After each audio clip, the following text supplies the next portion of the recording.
But उत्कर्ष जी, ये सारी की सारी लड़ाई कहीं ना कहीं आके सिमट के उत्तर प्रदेश में सिमट जाती है। अन्यथा नरेंद्र मोदी को गुजरात छोड़कर बनारस से चुनाव नहीं लड़ना पड़ता। वो गुजरात के किसी एक जगह चुनाव लड़ते, आराम से जीत जाते। लेकिन उनको मालूम है कि अगर आपको देश का प्रधानमंत्री बनना है तो उत्तर प्रदेश में आपको मेजॉरिटी ऑफ द सीट्स आपको जीतनी होगी।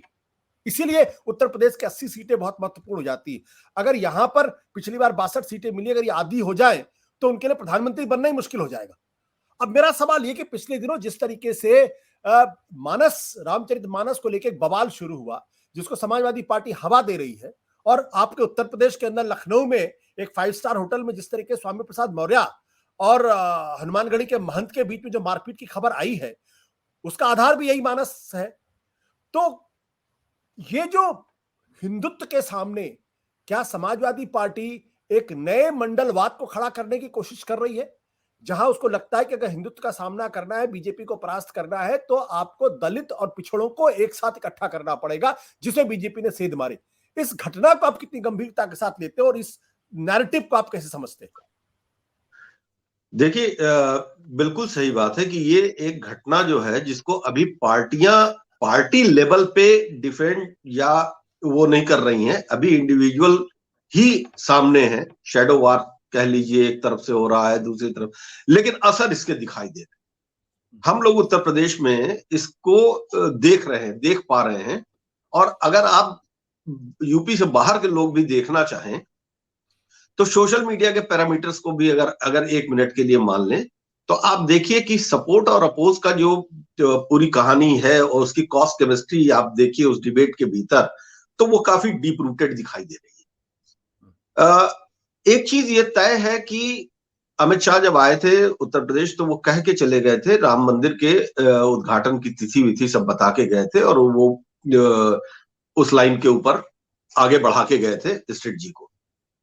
आज की तारीख में मानस के विवाद के बाद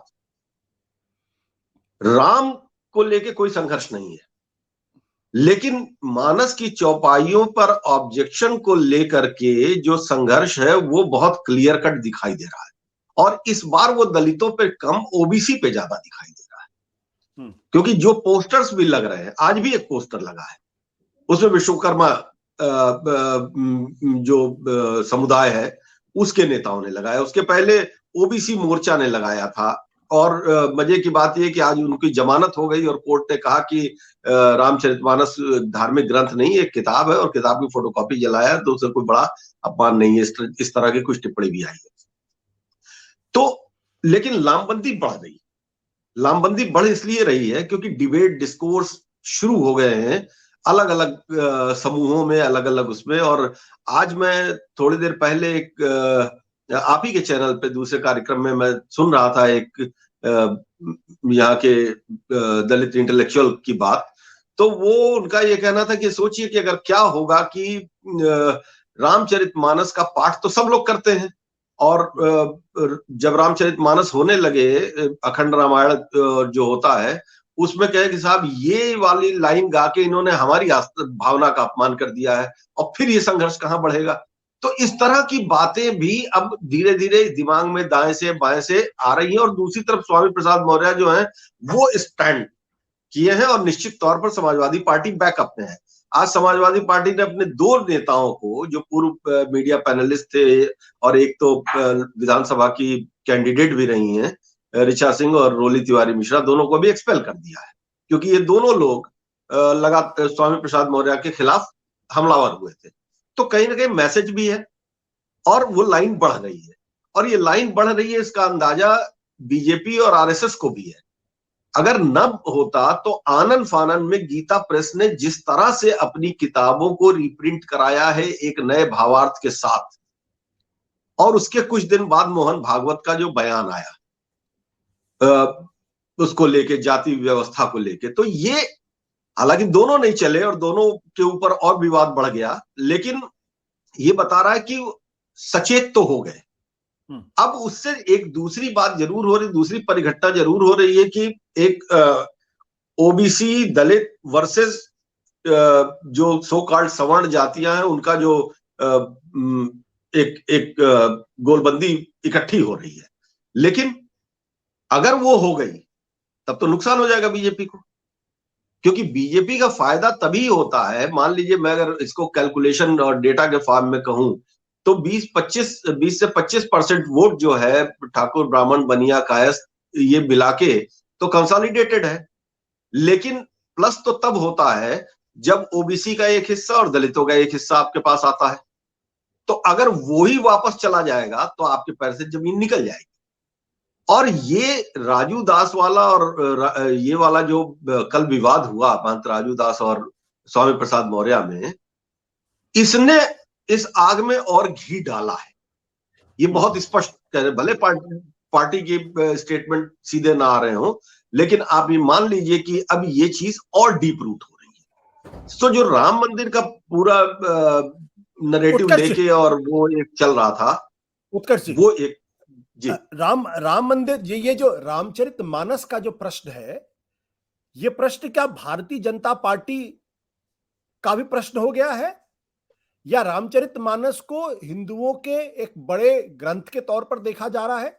उसमें एक लाइन है जिसके बारे में दलितों और पिछड़ों का मानना है कि इससे उनका अपमान होता है, या इस मानस के आड़ में बीजेपी पर हमला किया जा रहा है क्योंकि बीजेपी ने पिछले दिनों ओबीसी और दलितों में पैठ बनाई है।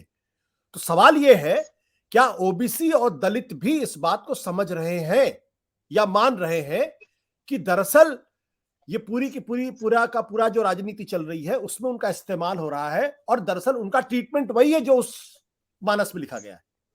नहीं, दिक्कत क्या है इसमें, बिल्कुल ये सारी बातें सही है। देखिए हुआ क्या है कि बात एक चौपाई से नहीं आई, एक दोहे से नहीं अब आ रही। अब 135 दोहे सामने हैं जो मार्क कर करके दिखाए जा रहे हैं। और जैसे ही ये मामला हुआ तो बीजेपी और उसके समर्थकों ने सबसे पहले जो हमला किया वो राम विरोधी और सनातन विरोधी किया। जवाब आया कि राम के बारे कोई विरोध नहीं है और सनातन धर्म जिसको मानना हो माने, हम राम की तो पूजा करते हैं। लेकिन सवाल ये है कि तुलसीदास की ये किताब है और ये किताब धर्म ग्रंथ नहीं है। अब यहाँ पे डिबेट थोड़ी और बदली कि ये धर्म ग्रंथ नहीं है, ये किताब है। अब ये डिबेट बढ़ते बढ़ते कुछ जगह पे आ गई है वाल्मीकि रामायण बनाम तुलसीदास की रामचरितमानस पे, और इसका असर पॉलिटिकल नहीं है सर। देखिए इस चीज को देखिए, पॉलिटिक्स तो गेन करेगी या लूज करेगी ना, लेकिन जो सोसाइटी जिस तरह से रिएक्ट कर रही है, नॉन लीडर्स जो कॉमन लोग रिएक्ट कर रहे हैं, वो इंपॉर्टेंट है देखना। कि अगर मान लीजिए कि ओबीसी समाज का कोई आदमी अगर इसके ऊपर वोकल हो रहा है और लड़ने तक को तैयार है एक अनजान पोस्ट के ऊपर, तो इसका मतलब ये नहीं है कि वो स्वामी प्रसाद मौर्य इतने बड़े लीडर नहीं कि उनकी एक कॉल पे अगर ऐसा हो रहा होता। बड़े लीडर हैं, इसमें कोई दो राय नहीं, लेकिन इतने बड़े कि एक कॉल देंगे और पूरा समाज उद्वेलित हो जाएगा। ये जो जातीय चेतना का उभार साल दर साल और वक्त दर वक्त बढ़ा है, अभी उसके भीतर 3-4 चीजें प्लस कर गई हैं और ये राजनीतिक सवाल यहां पे खड़ा होता है। जैसे ये दिखाई देने लगा है कि नौकरियों में भर्तियां नहीं हो रही हैं, प्राइवेटाइज किया जा रहा है, जिससे कि जो ओबीसी और दलितों का जो आरक्षण का पूरा हिस्सा था वो मारा गया। ढेर सारी जगहों पे नियुक्तियां अगर थानेदारों की आप देखें तो वो एक जाति विशेष की दिखाई दे रही है।